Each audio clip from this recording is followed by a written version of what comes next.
Well, hello, everybody. This is Coffee with Keith. I'm here with Muriel Carpenter, one of the founders of the Environmental Caucus. Absolutely love her to death and what they're doing. Happy Earth Day. You guys, anybody can call me, ask me anything you want. We can address it at the next episode. You could call 505-397-9706.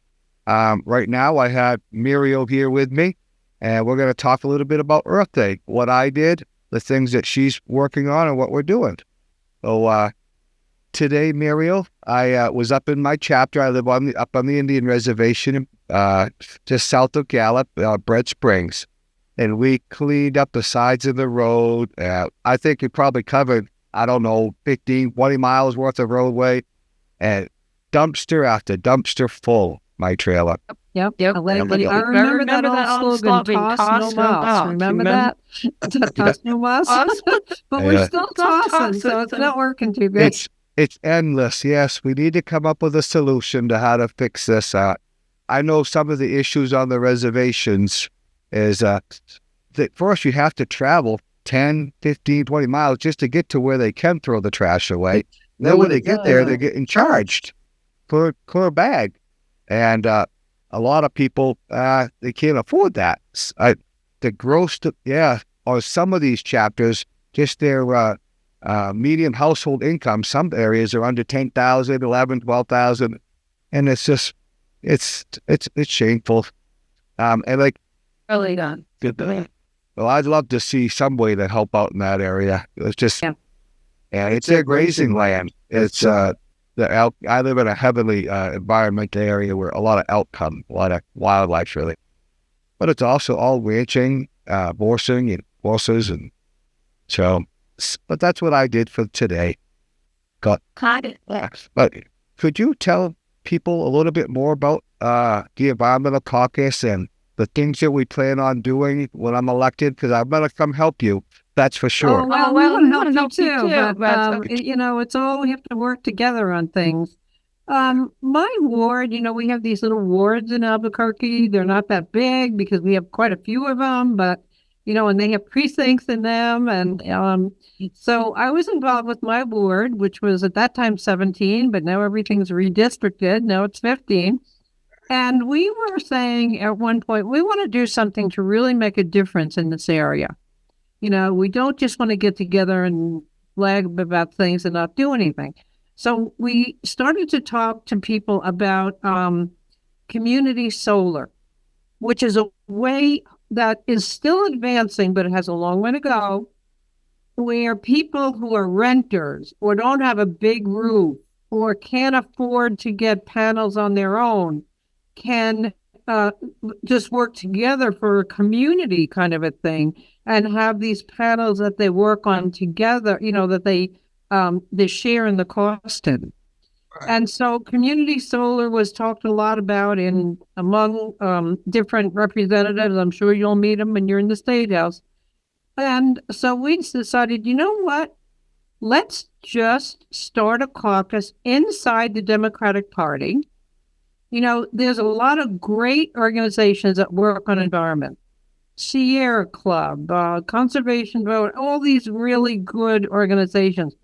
But we thought what we know how to do is help elect people who are Democrats who want to serve in the legislature.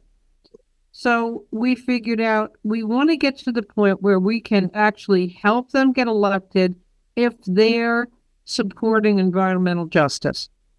And the justice part of it is really important because, as you know, out in Gallup, and as I know, in certain city areas of Albuquerque, it's the underrepresented people that have been kind of the dump zones for a lot of environmental issues. For example, where are they going to put the asphalt plant? Let's put it in your community, that type of thing. So, we're trying to get, ideally, we're mostly in Bernalillo County, but we have people in Otero County, a lot of different counties. Your county, we have a few. But we're trying to make it a statewide thing. And the Democratic Party in New Mexico has the most progressive environmental resolutions of any Democratic Party in the country. But unfortunately, political parties don't always adhere to their platforms. They more adhere to the people that are running. So we're trying to get that changed a little. And that's why we invited you to our caucus. So you could say, hey, what are you doing in the environment? What do you care about the environment? Are you an oil and gas guy? Are you going to take money from oil and gas and just vote anything against anything that's oil and gas profitable? Now, we can't do that anymore. Because as much money as we've obtained from oil and gas has obtained tons of money from us. And they haven't been the best participants of business in our state. And because for years, and even to this day, the royalties that they pay are much less than royalties in other states like Texas. When they start, and I should shut up soon, but when they go to drill a well, they haven't had to put up enough money as a bond to make sure that well gets covered. So we have hundreds of open wells in our state that are still spewing out all kinds of negative stuff into our environment. And so, we're just trying to work on this. And the thing is, it's an emergency. It's not like, government takes a long time for the wheels of government to turn. But we don't have that kind of time. The earth is really in trouble. So I'll be quiet. That's okay. I'll speak for a little bit. We'll get back to that. A little bit about myself. I've worked in oil and gas, as you know, up in the Bakken, up in North Dakota. I've worked other places.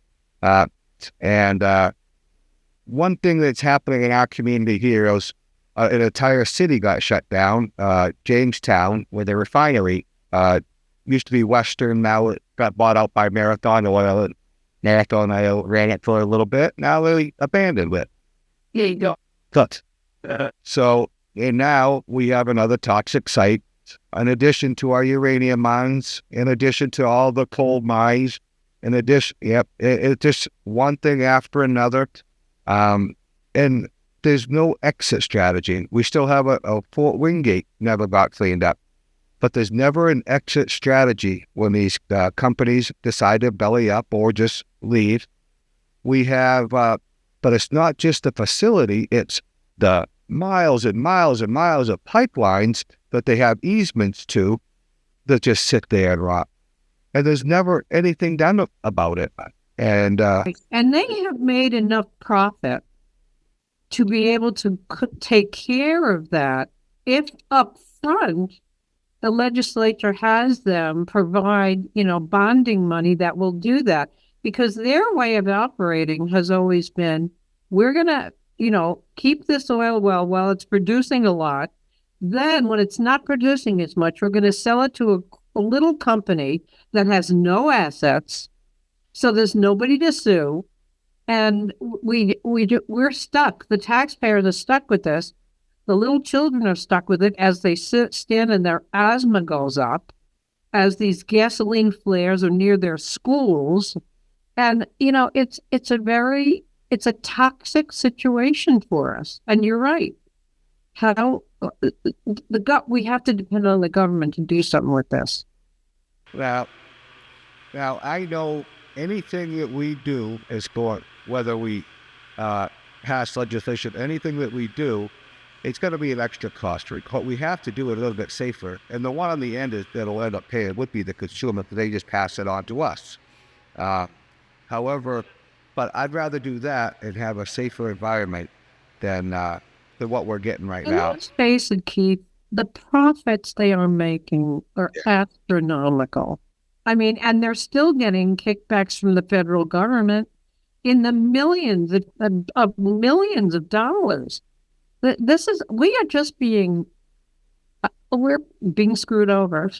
to say it in a bad way, because they're not taking their corporate responsibility that it has to be part of their cost of production.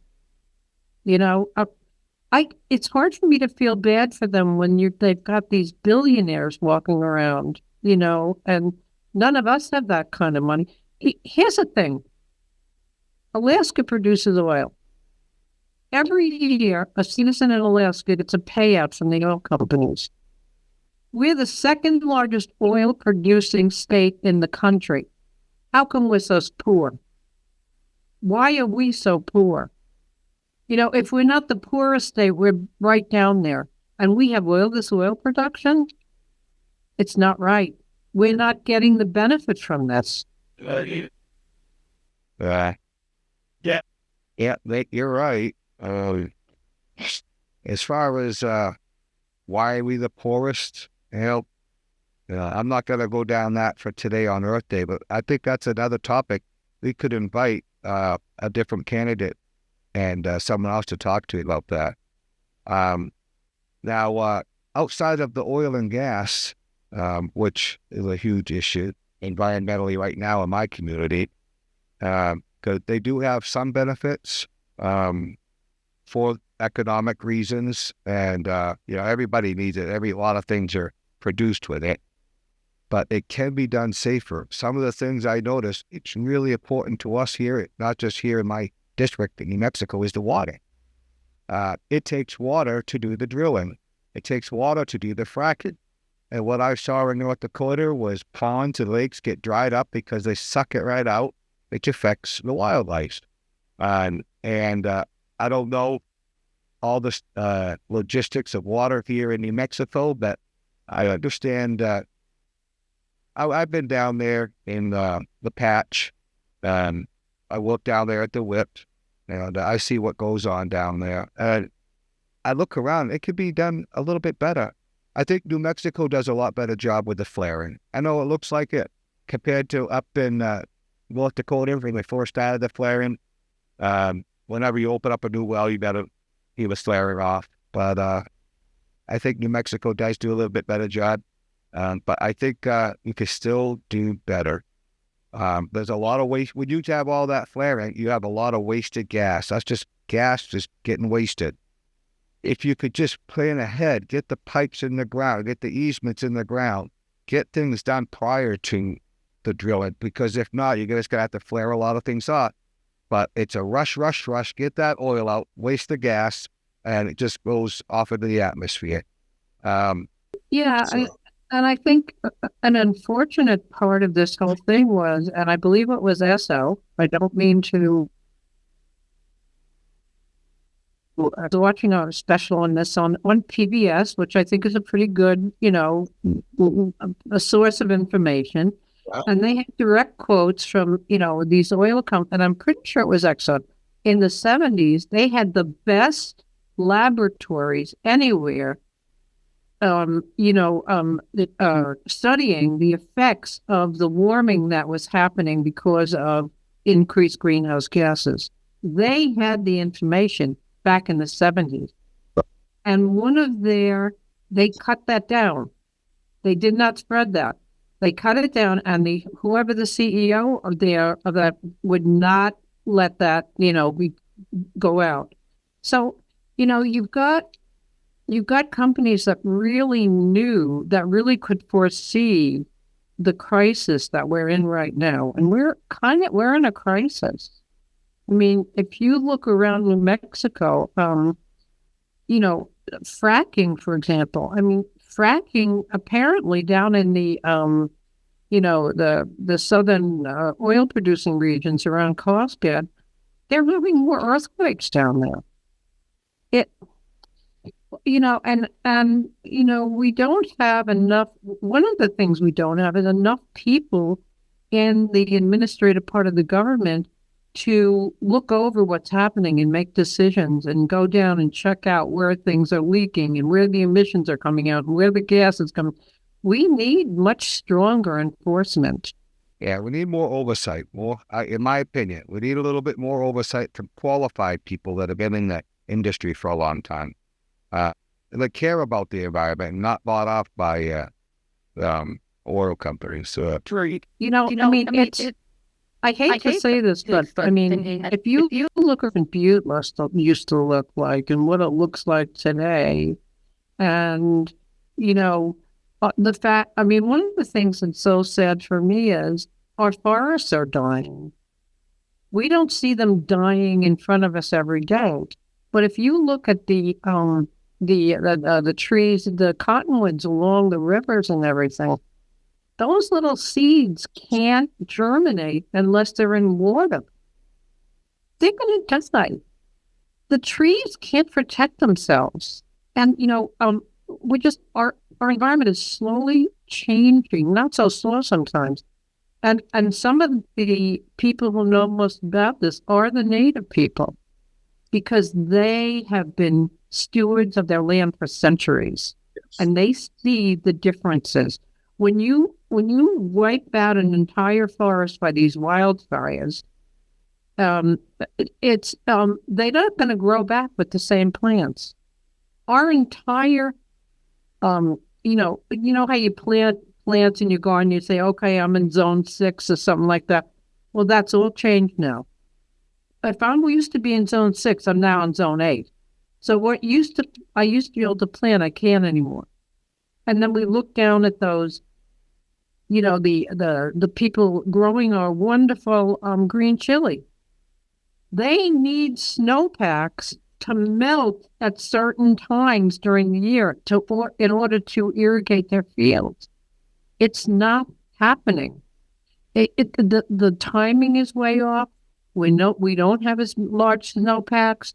Our rivers are drying up. I mean, this is, like you said before, Keith, I don't know the whole overview of the water in this state. Thank you for saying that, because we need to know that overview. If there's one thing that this legislature needs to do, they need to get that state engineer to come up with a comprehensive water plan for this state. Where can we,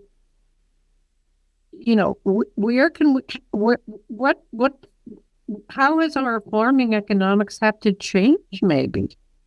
I hate to say it, but we've all been driving our cars and loving our life and all this stuff for years, me for 70 years.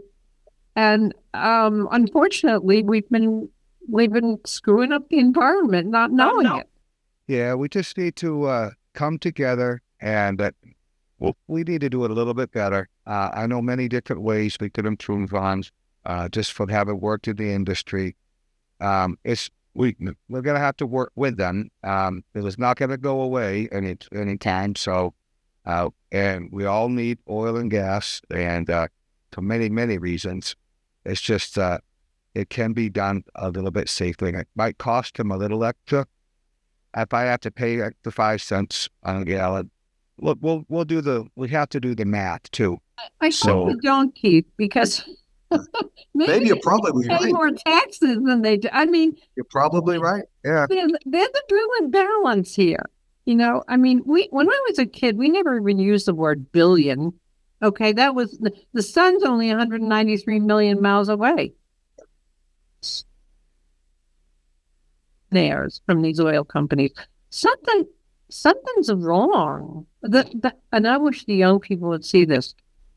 When I grew up, there was a strong middle class, and that middle class is being whittled away, so that these kids now can't even move out of their parents' house and buy a house. There's you may disagree with me, but I think that there's a problem with the economic conditions being too few people having too many of the resources. I don't know how you feel about that, but I see that from when I was a kid. How it was, how different it was. Where'd you grow up? I grew up in Long Island, New York, actually. Okay. I've been in here in New Mexico. I lived in a country place in New Hampshire for a while, and I've been here in New Mexico for over 50 years. I know. Yeah, I have. I really have. No, is that right? Yeah. No, over 30 years. Over 30 years. Right, right. I used to get. I was so damn old, but yeah.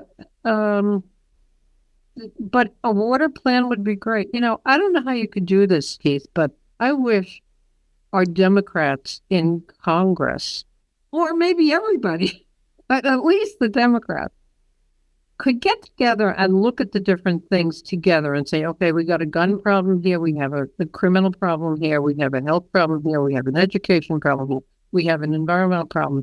What are our main goals to fix these problems during this session? And how are we going to get those bills through? There's a head of the Senate. It takes forever to get a bill through. Sometimes they have to go through 3 committees. Well, that's where the issues are. It's in the committees. It never sees the floor. If you look at the senators, and I post it everywhere I go, I'll put it up on my website of who was bought by these oil companies, and that's my opponent, Mr. Munoz. Every single oil company has donated to his campaign, and he's got one of the highest donations now. I think he's 540 was his first report. By the time the election comes, he should be close to $1 million. Because just for this one little Senate seat, and as long as he's bought, it's going to be killed in committee. It doesn't matter what the safety issue is. It gets killed in committee because he's already paid for it. And yeah. You're right. I mean, we don't, unfortunately, these big corporations have taken over a lot of the power of our government. Yeah, it's sad. It's very, very sad. And that's how it's a pay-to-play system, and I won't buy into it. So, it's just not Well, right. did you sign the pledge not to take big money from the oil company? Anybody that's going to harm my water, I don't want it. Okay, good. Or my wildlife. Cool. Because, it's, I guess it's hard for people to understand how bad this is going to be if we don't stop this increased temperature. Because, our kids, our grandkids, this could really become a non-livable planet as far as humans go. It's already happening in some areas of the world that are completely drying up or completely being inundated by ocean. And,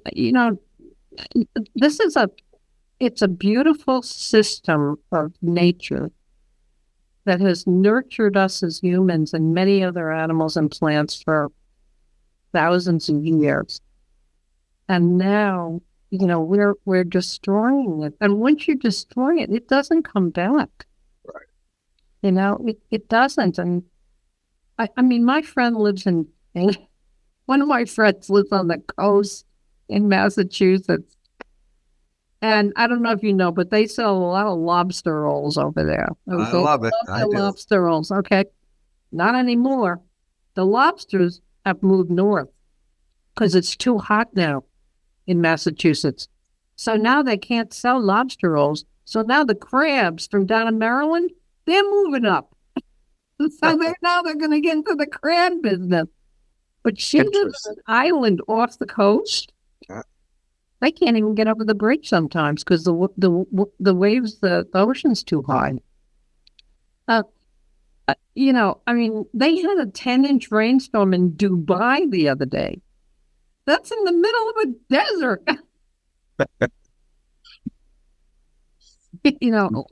Whatever science, whoever says this climate thing is not the cause of the warming caused by humans, they really haven't read the science. It's all there. It's all there. Yeah, I don't know a lot about the science thing, to be honest, but I do see issues. I do see things that we could do safer and better for the environment. I really don't get into the science thing, but I'm not gonna, because I'll have one scientist say one thing, another guy say another. I just kind of like stay neutral, but I do see an issue and I want to address the issues. I get that. I have to say though, Keith, the truth is, it's not an equal balance of this 50% of the scientists saying that and 50 that.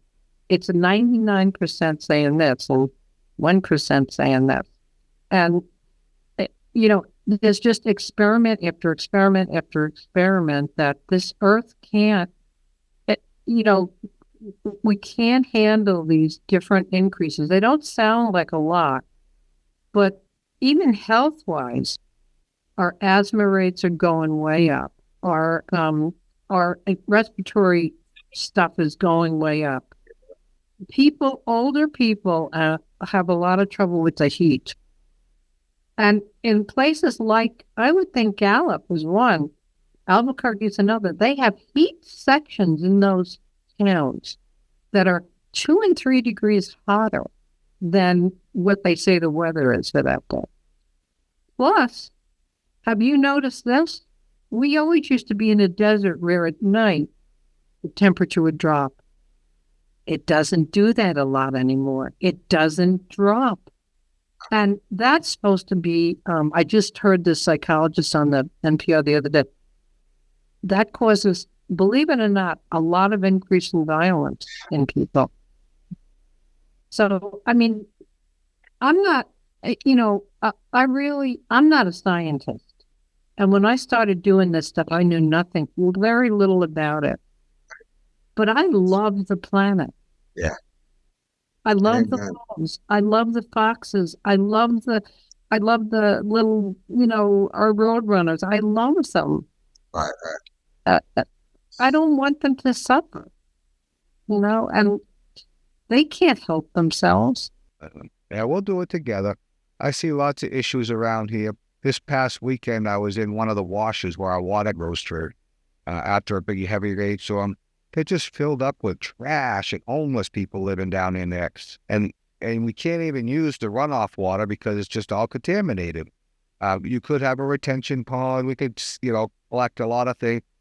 Yeah, there's so much. It's just a garbage. It's a wasteland now. I'll be down there this weekend talking to a lot of them. I'm going to do a Feed the Hungry down there at 10:30 here in Gallup. But it needs to be addressed. The washers need to get cleaned up. That's our water that we could use for farming or other issues. But it's just too many things here in Gallup. And you touched upon one thing a little bit ago. Our life expectancy here in McKinley County is only 67 years. 5 years less than any other county around us, and one of the lowest in the nation. And I look around and it's a lot of environmental issues that we can clean up. That's something that's got to really be worked with. Yeah. Doctors now are being more educated about how the environment intersects with the environment, with the health, and the nurses and stuff like that. I know there's a lot more stuff that they are learning about it. They haven't really had to in the past. But, and one of the things that if we stopped oil and gas production tomorrow, which ain't going to happen, this warming of the earth wouldn't settle itself for decades. It's not like it's all going to be fine next week. It isn't, So I just wish, I just hope that all the legislators can get together and come up with a water bill. They're doing smarter things now where they're putting some of the money aside from oil and gas into these like trust fund stuff that we don't know if they go the boom and bust anymore, So that's smart. I think they're doing a lot of smart things, but how do you get it to work faster? I mean, you guys don't even get paid to do this. And then, every other year, you're there for 30 days. It's insane. You touched a little sore spot when it says you don't get paid. Yeah, you might not get paid, but my opponent has $540,000 that says he gets paid, and he's paid from corporations, not the state. That's astounding to me. Thank you for letting me know that. I have heard things about that before, but... Yeah, everything's right on the Secretary of State's website. I'd love to invite you and talk more about this maybe in a month or two or just before the election. This is really important. I'm going to address some of the issues right after we hang up of what's going on here in Gallup that I see. Some of it is just from our railroad system here.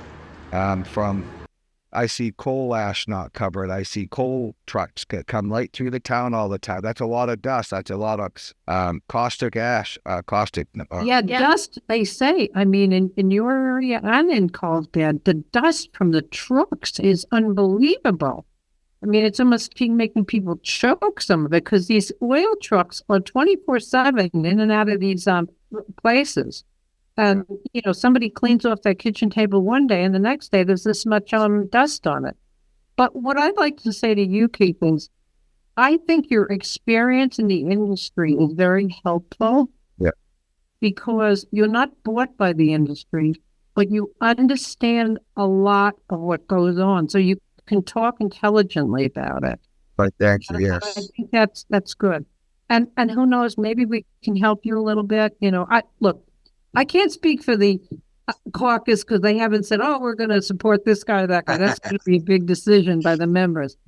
But, if we make those decisions, maybe we can write a postcard so we can help in some way, Sure.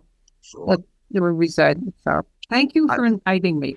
Oh, my pleasure. And with this particular election, there's no general election. It's a primary only. So it's him or me. So, yeah. And I'm glad you're stepping up. Thank you very, very much. I love what you're doing, and we'll be back in touch maybe next month or so. Sounds good. Okay. Thank you, Mary. You take care. You too. Bye-bye. I want to thank Gallup Coffee House here on Cole Street in Gallup for letting me use this place. It is a little diamond in the rough. It is the best place to come, sit, have coffee, even run a podcast, or just do your studying. Thank you very much, Gallup Coffee. They've been very supportive of me. Please come down here, Gallup, and when you do, plenty of arts around here and museums, but you have to come here to Gallup Coffee House. So, with my little talk with Muriel here, you have to touch on a few issues that you see.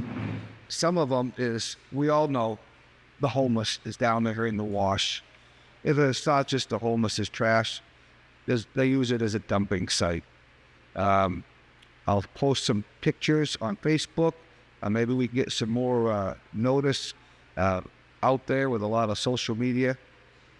That is an environmental hazard where our water is we can't use it because it's just a toxic site down there. Some of the other little things you happen to notice around here: railroad cars. We love BNS. They employ a lot of people. There are some things that could be done a little bit better. Some of you, I don't know if you know what H2S is, hydrogen sulfide. It's what we use in those rail cars. You can Google it, look it up. It's in gasoline, it's in oil.